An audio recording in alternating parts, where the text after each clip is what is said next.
Veja e divulgue. Devocional número 15. E ausentando-se dele os anjos para o céu, diziam os pastores uns aos outros: Vamos até Belém e vejamos os acontecimentos que o Senhor nos deu a conhecer. Foram apressadamente e acharam Maria e José e a criança deitada na manjedoura. E vendo divulgar o que lhes tinha sido dito a respeito deste menino. Lucas capítulo 2, versículos 15 a 17. Ao longo do Evangelho, Lucas deixa claro que, embora as pessoas possam esperar que Deus esteja mais interessado naqueles que têm status, poder ou riqueza, a realidade é muito diferente. Repetidamente, Deus vai atrás dos menores, dos últimos e dos excluídos. Ele trabalha de maneiras e por meio de vidas que muitas vezes nos surpreende. Os pastores em Lucas 2 se encaixam perfeitamente nesse caso. Não deveríamos romantizar o pastoreio. Tratava-se de uma função difícil e isolada. Não era uma vocação muito requisitada. E naquela noite, aquela primeira noite de Natal, esses pastores estavam nos campos e guardavam seu rebanho durante as vigílias da noite. Lucas capítulo 2, versículo 8. Mas isso não durou muito. Um anjo apareceu a eles para dar boas novas de grande alegria sobre o nascimento do tão esperado Messias, explicando que eles o encontrariam deitado em uma manjedoura. Lucas capítulo 2, versículos de 9 a 12. O Criador do universo numa manjedoura? Como os pastores poderiam acreditar no que ouviram? Eles disseram: Vamos e vejamos isso que aconteceu e o que o Senhor nos fez saber.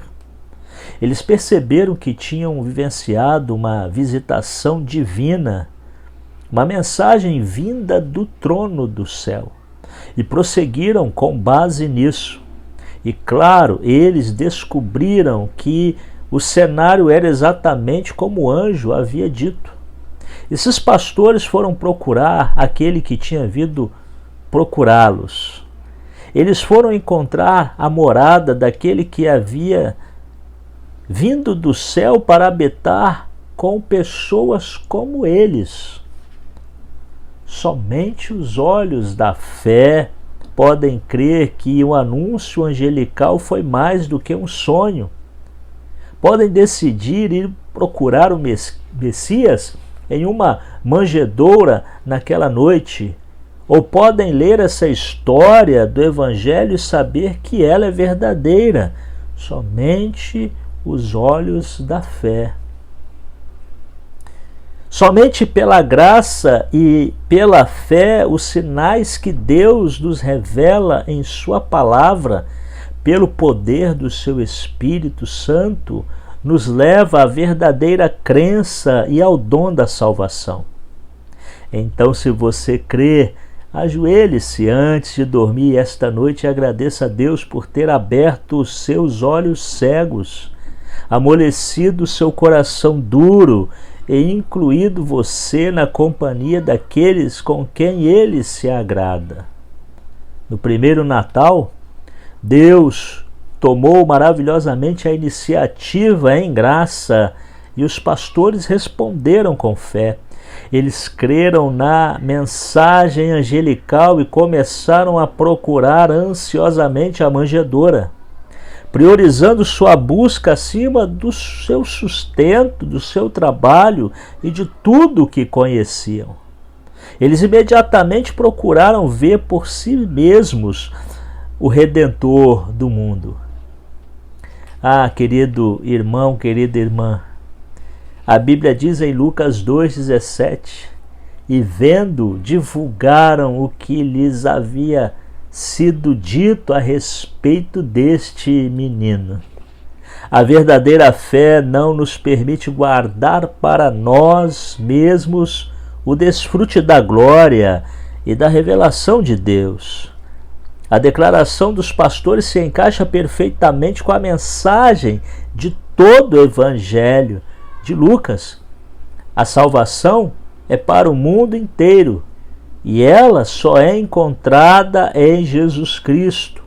Essa mensagem, que ainda traz alegria, celebração e transformação às pessoas em todo o mundo, mostra como o nosso Deus é maravilhoso.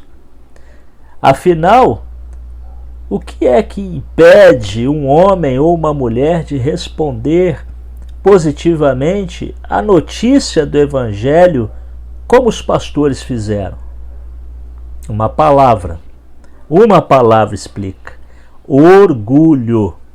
O orgulho teria mantido os pastores no campo, de posse do anúncio angelical, mas não de um relacionamento com Cristo. O orgulho nos impedirá de ir até Cristo. O orgulho nos fará temer a zombaria, a rejeição, e nos impedirá de compartilhar Cristo com aqueles que amamos, com aqueles que estão ao nosso redor. O Natal é isso. O Natal ganha vida para os humildes. Sejamos aqueles que se curvam, cujos corações assumem uma postura de prostração diante da glória de Deus e de adoração àquele que primeiro se humilhou ao vir até nós como um rei menino. E então sejamos aqueles que vão contar onde Deus nos colocou e onde Ele dirige os nossos passos. A pergunta que fica é: para quem você vai pregar o Evangelho entre hoje e o dia de Natal? Quais são as questões de orgulho que podem impedi-lo de fazer isso? E como você as superará? Que Deus te abençoe nessa missão. Devocionais de Alistair Begg.